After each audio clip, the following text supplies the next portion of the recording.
And welcome back once again to Ask Coach Wendy alongside Wendy Mader from T2 Coaching. I'm Dave Erickson. Today's topic is about warming up before a run. Is there such thing, Wendy, as a perfect runner's warm-up? Let's say you're either going for a long run or you're moments away from a half marathon or marathon. Is there a proper warm-up you should incorporate? Well, I think for any physical activity you're about to encounter, you should always start, whether you start the beginning of the workout lightly, aerobically, or whether you do that before the actual workout. And again, the benefit is to start at a very extremely easy effort, get your muscles, tendons, ligaments ready to push a harder effort, get the blood flowing throughout your body. And just kind of get your body and mind ready for what I would say is the main set or the purpose of the workout. Even before a race as endurance as a half marathon, a lot of athletes will say, well, the race is long enough. I don't want to add any more to that distance.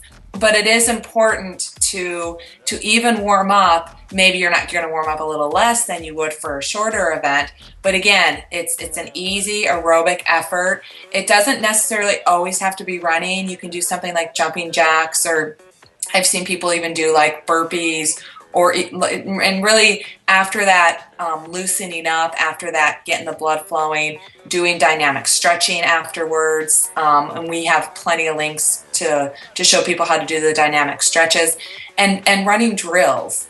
So a lot of time, again, going back to the half marathon, if you're in a corralled before your race and you're going to be standing there for 20 minutes lined up, you can still do some drills, high knees, butt kicks, jumping jacks, jumping up and down, just to keep your body loose, ready to go, to prevent an injury starting in a cold state. What parts of the body do you think are the most important to get warmed up and to get some fluid through them? I'm thinking like hips and hip flexors, calves, hamstrings. Is there a certain area that's more important than the other? Do you worry about shoulders and loosening up the arms at all? No, mainly when it comes to running from the waist down.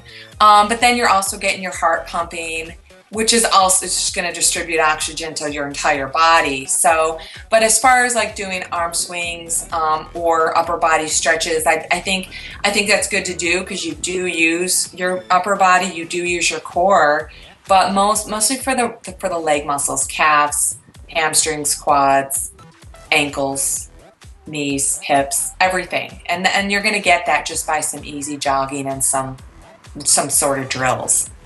I've been in one of those corrals before, and it has been 20, 30 minutes. It was like one of those rock and roll half marathons in Vegas, and I was waiting forever to get going. How do you time it? 5 minutes beforehand, can you warm up and cool down before you actually start? If you go too early, what kind of time frame? I think you can cool down if you go too early. I like to tell athletes, for a running race to maybe start at about 20 minutes before your wave, if possible. And because a lot of times you're going to be lining up 5 to 10 minutes before your wave start. So if you can start your warm up within that 20-minute window, that's best. I believe if you do it before like that half hour window, it doesn't have to be a half hour long. So there's plenty of time to cool down. So if you do a warm up an hour before your race, that's not going to impact your race. You need to still get it within that 20 minutes.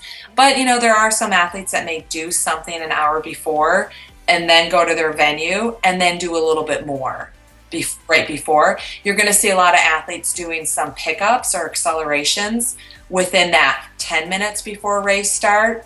And what they're doing is like 10 to 20 seconds building their pace over that 10 to 20 second time.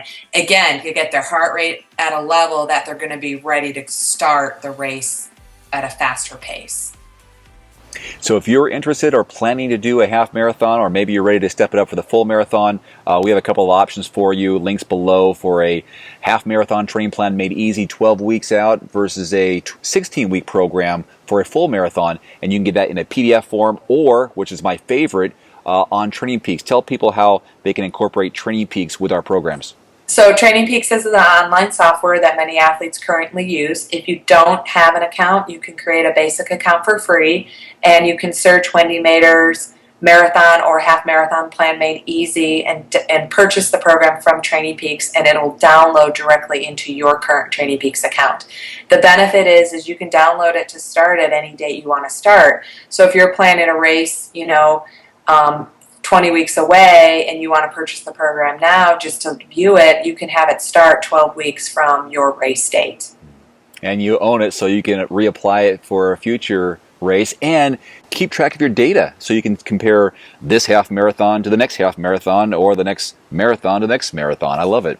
Right, it's a great way to keep track of your training log and your training fitness and progress. So using the plan over and over again, you'll always be using the plan at a different fitness level. And the plan always starts with baseline, so you will always start the plan at your new fitness level so you can continue to follow the plans at your new fitness level zones. And each week before the training week, we do a video introduction about what that week's all about. So it's not just numbers on a spreadsheet. There is a lot of educational and a multimedia approach to this program. Yep. All right. All the links below this video. In the meantime, Coach, thanks very much. We'll see you next time. Thank you.